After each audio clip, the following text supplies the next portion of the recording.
kudu cobaan teh cilor si Mang ieu. Sabulanna teh si Mang tukang batagor goreng ngadadak siga kieu cenah tah. Bali we teh jeung baskom-baskomna hargana teh mung 5.000.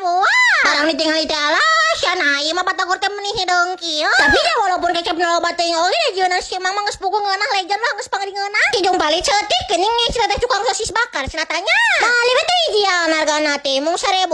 Barang dibalawakeun teh alas aing mah mending anak kieu barudak. Engge derlian singna teu wadokan. Ieu teh mah ngenya pisan.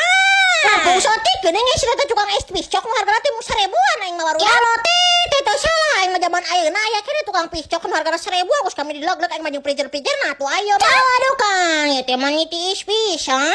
Urusan teh koros sudah tidak bisa ditanggulang. Mali we teh skala pabuta hijau di Simang ieu hargana teh mung 6.000-an. Ini mah teu bener-bener otomatis menyebor di korosi kami dengan baik. Lanjut part 2 atau di SD mana lagi?